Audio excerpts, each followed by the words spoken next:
Christophe pour ça, Monster Energy Kawasaki pour circuit. Let's watch our highlights.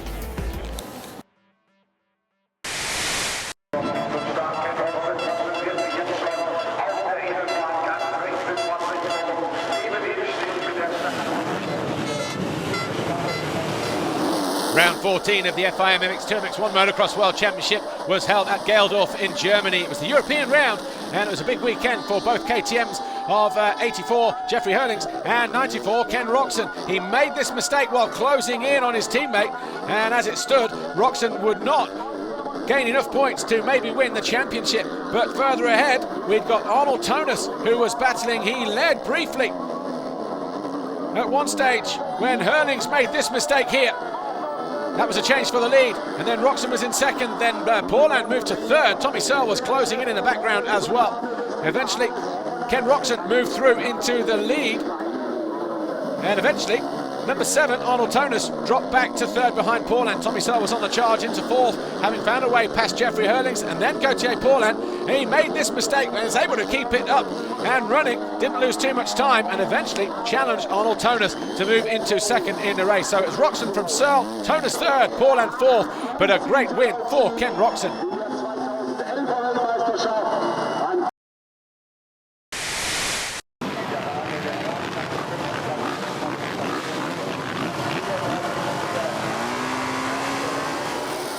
FIM MX1, race 1, and the Kawasaki's of Xavier Bourg, Jonathan Barragan were all up there in the mix on the early stages, but no one put the money on Evgeny Bobryshev, who started second and before the end of the first lap was already leading. He went on to win comfortably at the head of the field. Jonathan Barragan crashed out spectacularly, and he would pick himself up and go from 17th to 12th come the checkered flag.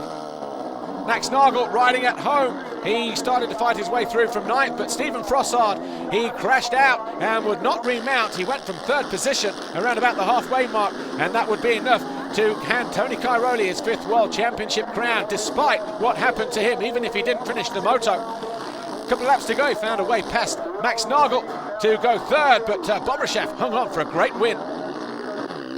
Cairoli came round to finish in 3rd. He was then crowned World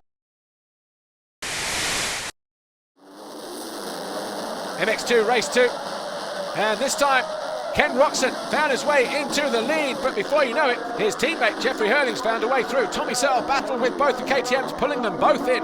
He moved into 2nd position with a great pass on Ken Roczen. He then went after Jeffrey Hurlings.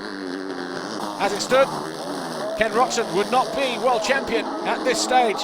Tommy Searle though caught Hurlings, made a mistake. Roczen went through into 2nd, and then tried to challenge his teammate for the win. He lost the front end right in front of the main crowd area.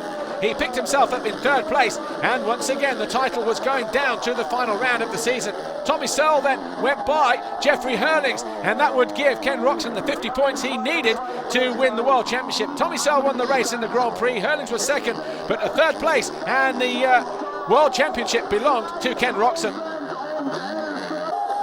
And it was the first time when Germany had won it in 43 years.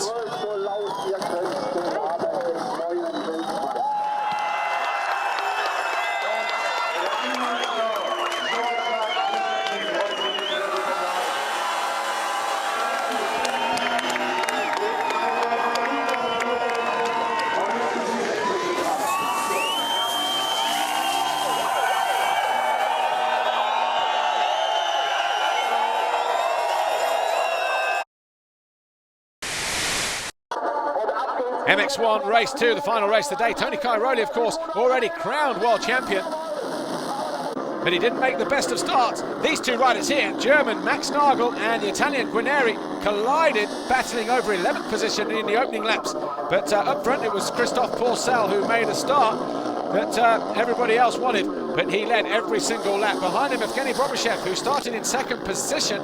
He was there for the half of the race. Eventually got caught by Tony Cairoli. He went wide here, jumped out of the track almost, grabbed a whole load of track fencing around the rear wheel. Eventually the Russian dropped down to 8th position.